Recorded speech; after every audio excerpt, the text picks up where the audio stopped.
여러분, 설날을 열흘 앞뒀던 2002년 2월 2일 오후에 강원 춘천 지역의 한 택시 회사에서 운행 도중에 경기 51바 3땡땡땡호 택시 차량이 보이면 즉시 신고를 부탁합니다. 라는 연락이 잇따라 접수가 됐습니다. 해당 차량의 운전자였던 당시 51세의 김씨가요. 전날 손님을 태우고 춘천으로 간다고 한 뒤에 소식이 끊겨버린 거예요. 택시기사의 교대 시간이 지나도록 연락도 안 되고요. 소식도 없다면서 택시 업체 간의 연락망을 통해서 도움을 요청한 겁니다. 이때부터 춘천 지역의 택시 기사분들은요, 운행 도중에 주변에 있는 이제 타 지역 택시를 꼼꼼하게 살피기 시작했습니다. 그리고 그날 오후 3시 50분쯤에 춘천시 후평동의 한 모텔 앞 공터에서 해당 문제의 택시가 세워져 있는 게 발견이 됐고요. 그리고 그 안에서 택시 기사셨던 김씨가 숨진 채로 발견이 되셨습니다. 옆에는요, 사건과는 관련 없는 그냥 참고 자료예요. 사건 현장은요, 되게 참혹했어요. 인적이 드물었던 모텔 앞에 공터에 세워져 있었던 이 택시는요, 뒷좌석 왼쪽 유리창이 깨진 상태였습니다. 그리고 그 택시 안에서 김씨는 뒷좌석에 기댄 채로 피를 흘리며 숨져 있었어요. 싸늘했던 이 시신 위에요, 유리 파편이 그대로 다 튀어 있었다고 하고요. 이 차량 안에서는 유리창을 깰 때 사용된 것으로 보이는 벽돌, 이 벽돌도 함께 발견이 됐습니다. 그리고 이 시신은요, 흉부 등 20여 곳을 흉기에 찔린 상태에서 이 턱과 목에서는 가는 줄로 목이 쫄린 흔적도 발견이 됐어요. 사건 경험이 많았던 이 형사들은요, 이 시신 상태를 딱 보자마자 택시 안에서 범인이 택시 운전기사의 목을 처음에 졸랐는데 이 택시기사가 안 죽으니까 이제 흉기로 마구 찔러가지고 살해했구나 라고 추정을 했습니다. 그리고 이 범인은 아무래도 단독이 아닌, 한 명이 아닌 2명 이상이 가담한 범행이다 라는 판단도 나왔어요. 왜냐면 피해자인 택시기사가 반항한 흔적이 발견이 됐고요. 이 시신이 운전석에서 뒷좌석으로 옮겨져 있었거든요. 만약 범인이 단독 혼자였다면 시신을 옮기는 게 혼자서 가능했을까요? 우리 속히 말해서 술에 취한 사람을 이렇게 옮기는 것도 쉽지 않거든요. 혼자서 가능했을까? 또한 운전기사가 아닌 제3자가 운전대를 잡았던 정황도 포착이 됐습니다. 그렇다 보니까 아무래도 이 경찰은요, 이 범인들이 택시를 탔고 이동하던 중에 요금으로 인해서 이 택시기사와 시비가 붙었던 거예요. 그 때문에 우발적인 살해까지 이어지게 됐다라고 초점을 맞췄습니다. 이 범인이 택시기사의 하루 일당, 그러니까 돈을 노려가지고 강도짓을 한 거다라고 치기에는요, 택시 안에 있던 물건들 중에 동전들만 없어진 상황이었어요. 지폐 같은 건 그대로 있었습니다. 푼돈을 노린 강도 행각으로 보기에는 뭔가 석연치 않은 점이 그 외에도 많았어요. 범인 2명의 젊은 사람이 택시를 타고 오다가 요금 시비가 붙으니까 운전기사를 살해해 뒷좌석으로 옮겼고, 그 후에 차량을 인적이 드문 모텔 인근 이면도로 공터까지 몰고 와가지고 버린 게 아니었을까. 이 말은요, 어찌 다르게 한번 생각을 해보면 이 범인들은 인적이 드문 모텔 인근의 도로까지 알 정도로 이 춘천 지역 지리에 밝은 이 춘천 지역 연고자일 가능성이 크다라는 얘기입니다. 외부 지역의 사람이라면 모텔 되게 공터 외진 곳 알 가능성 크지 않잖아요. 이 이후에 경찰은요, 숨진 택시기사 김씨가 사건 발생 바로 전날인 2002년 2월 1일 오후 7시 48분쯤에 경기 안산 지역에서 춘천으로 가려는 승객을 태운 사실을 확인한 후에 택시의 마지막 손님의 행방을 찾는데 주력했어요. 경찰들은요, 이 택시 안을 검사하는 도중에 택시 조수석과 운전석 뒷자리에서 족적, 발자국 각각 1개씩 확인을 했습니다. 그러니까 범인은 한 명은 조수석, 한 명은 뒷좌석에 앉아 있었을 가능성이 크다라는 거죠. 거기서 각각 하나씩 발자국이 나왔으니까. 그리고 택시 운행 기록일지와 사이드 브레이크, 그리고 실내 등에서 지문 9점이 나왔고요. 운전석 하단에서 디스 담배 1개가 나왔어요. 그러니까 의외로 뭔가 정보가 될 만한 그런 단서가 될 만한 게 꽤 나온 거예요. 이에 경찰은요, 이 모든 것을 바로 국가수에 정밀 감정을 의뢰했습니다. 이때까지만 해도 경찰들은요, 이건 뭐 범인 잡기 뭐 식은 죽 먹기다. 니네들 다 잡혔다. 라고 생각하고 있었습니다. 피해자였던 이 운전자 김 씨는요, 담배를 피지 않는 분이셨어요. 비흡연자. 그런데 택시에서 발견된 이 담배에서 DNA가 검출이 됐을 경우 그 DNA는 누구의 DNA겠습니까? 당연 용의자의 DNA일 가능성이 높잖아요. 하지만 이런 기대에도 무색하게요. 확인 결과 채취됐던 지문은 이 차량을 교대에서 운전하던 동료 기사의 것으로 확인이 됐고요. 수거된 담배에서도 DNA는 검출되지 않았습니다. 지문이 9점이 나왔는데 다 동료 기사들. 그리고 담배에서도 안 나왔다.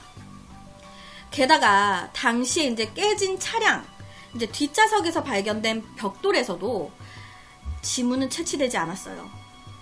이에 형사부는요, 아무래도 이때 범인들이 범행을 다 저지른 뒤에 택시 문을 잠그고 급히 빠져나가려다가 차량 안에 자기네들 물건을 두고 나왔다라는 걸 안 거예요. 뒤늦게. 그래서 이를 꺼내기 위해서 벽돌로 차 유리창을 깼던 것으로 추정을 했습니다. 다 이제 사건 현장을 다 마무리하고 그리고 이제 도주를 하려고 차 문을 잠그고 나왔는데 차 보니까 뭐 예를 들어서 내 핸드폰이 그 안에 있는 거야. 택시 안에.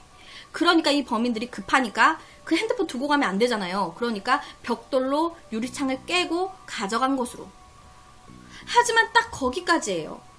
단서라곤 족적밖에 없는 상황이었기 때문에 정말 말 그대로 앞서 말씀드린 모든 거는 그냥 추정뿐입니다. 근거가 없어요. 경찰은요, 사건이 발생한 이튿날 전 의경을 포함한 150여 명을 동원해서 춘천 지역 93개소에서 검문 검색을 실시했습니다. 또 피해 택시가 사건 당일날 이동했을 것으로 추정되는 뭐 국도라든지 도로라든지 뭐 길이란 길은요 15번에 걸쳐서 다 뒤졌어요. 하지만 그 어디에서도 특이점은 발견되지 않았습니다. 유일한 단서는요, 택시 안에 찍혀 있었던 족적뿐. 경찰은요, 조수석에서 채취했었던 이 족적을 정밀 감정을 해가지고 동일 신발의 원본 문양을 확보했습니다. 그리고 이를 이용해서 탐문 수사에 이제 활용을 했는데 그닥 성과는 없었고요. 지푸라기라도 잡는 심정으로 경찰은 택시기사 피살 사건과 관련된 제보를 바란다 라는 옆에 유인물을 작성을 해서 300만원가량의 포상금까지 걸면서 도심 전역에 배포를 했습니다. 그러니까 시민들의 제보를 기대한 거예요. 너무 답이 안 나오니까. 사건 당일 후평동 모텔 쪽에서 나오거나 후평동 로터리 부근에서 옷에 피가 묻은 채로 허겁지겁 택시를 세워 승차한 사람을 신고해달라. 하지만 결정적인 제보가 있었다면 이게 지금까지 미제 사건이 됐을 리가 없죠. 결정적인 제보는 현재까지도 아무것도 들어오지 않고 있습니다. 경찰은요, 춘천에 살고 있으면서 경기 안산과 시흥 일대에 취업해 있는 20대 초반의 젊은 층을 위주로 탐문을 시작했습니다. 탐문 대상에 오른 인원만 1,573명에 달했어요. 1,000명이 넘게 다 탐문 수사를 한 거예요. 취업자부터 전과자, 퇴학생, 전출입자, 공단 내에 있는 뭐 외국인 근로자, 군에서 이제 부대 면회하는 군부대 면회자, 유흥업소 종사자들까지 탐문 수사를 벌이는 데만 무려 3개월이나 소요가 됐대요. 그러니까 정말 다 하나하나 다 만나본 거죠. 이렇게 많은 사람들을 탐문 수사했음에도 범인의 윤곽조차 잡지 못했습니다. 탐문 수사 대상자들의 그 사건 당시 알리바이가 다 확보했던 거예요. 그렇다 보니까 이 경찰들은요, 또 다음 단계로 택시의 운행 기록 장치를 분석하는 데 주력했습니다. 택시 이동 경로라든지 정차 지점 등이 확인이 될 경우에 그 인근 지역을 탐문해서 추가적인 단서나 목격자를 찾을 가능성이 있다라는 판단을 내린 거예요.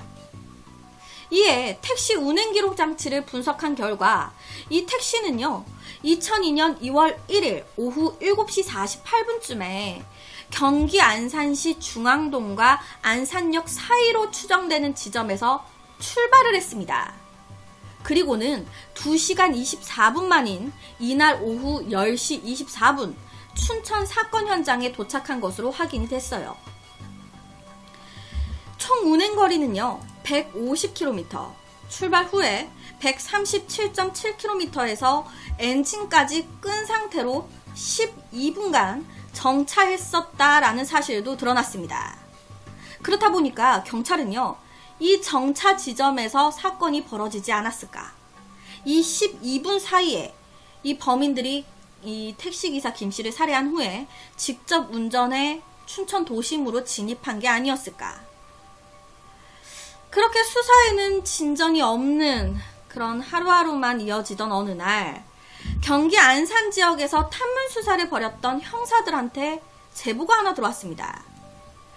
이 안산 지역에 택시 운전기사 일을 하고 있었던 당시 43세의 신씨라는 남성분이 사건 발생 전날 저녁 무렵에 안산 시외버스 터미널 인근에서 손님과 요금 흥정을 하는 것으로 보이는 이 피해자 김씨가 속한 회사의 차량을 본 것 같다라고 이 신씨가 얘기를 한 거예요.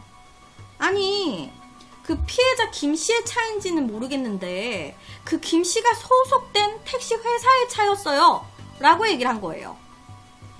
신씨는요, 그 손님이 내가 잘 기억은 안 나는데 키는 한 160 정도 됐던 것 같고 나이는 그렇게 많아 보이진 않았어요. 한 20대에서 30대 초반? 단정한 머리에 되게 깔끔한 복장을 하고 있었던 것 같습니다 라고 말을 했습니다. 어떻게 보면 이 신씨의 이런 목격담이 굉장히 결정적인 단서가 될 수도 있는 거거든요. 그런데 이 목격담 이외에 그걸 뒷받침할 만한 뭐 CCTV라든지 이런 게 전혀 없었대요. 그렇다 보니까 이런 목격담 또한 큰 도움은 되지 못했습니다.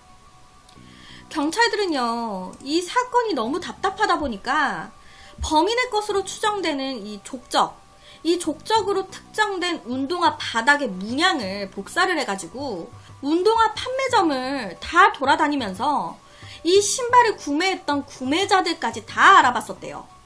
그래가지고 그 구매자들을 중심으로 탐문 수사를 또 벌였을 정도로 굉장히 애를 썼었다고 합니다. 범인 잡으려고. 하지만 결론적으로는 이 방법 역시도 단서가 너무 부족해서 용의자를 특정하는 데 한계가 있었다고 하더라고요. 지금 현재 이 사건은요, 장기 미제 사건으로 분류가 돼서 강원지방경찰청의 미제사건 전담팀에게 옆에 정말 많은 이 모든 서류가 넘어간 상황이라고 합니다. 하지만 미제사건 전담팀으로 넘어간 이후에도 이 사건 이외에도 이제 미제사건들이 많다 보니까 오늘 말씀드린 춘천 후평동 택시기사 미제사건은 아직 손도 대지 못한 상황이라고 해요. 너무 많이 이제 미제사건들이 이제 있다 보니까 쉽사리 지금 손을 못 대고 있는 거죠. 20대로 추정되는 용의자가 시간이 흘러가지고 친구한테든 뭐 자기 부모님한테든 뭐 경찰한테든 죄책감에 스스로 이제 자백을 할 수도 있는 거고, 뭐 머뭇거렸던 뭐 숨겨져 있었던 결정적인 목격자나 제보자가 시간이 흘렀다 해도 나타날 수 있는 거거든요. 그렇다 보니까 희망의 끈은 놓으면 안 되는 것 같습니다. 시간은 많이 흘렀지만 사건은 잊혀지지 않을 겁니다. 앞으로 쭉 계속. 그렇다는 건 늦더라도 범인은 꼭 잡히게 되어 있다라는 거예요. 오늘 말씀드린 춘천 택시기사 피살 사건 관련 제보는요, 옆에 033-241-4599 혹은 252-4599로 하면 된다고 하는데요. 혹시나 이때 이 당시에 좀 이상한 걸 목격을 했던 것 같다 싶으신 분들은 제보를 부탁드립니다. 그래서 오늘은 춘천에서 일어난 한 미제 사건에 대한 이야기를 가지고 왔습니다.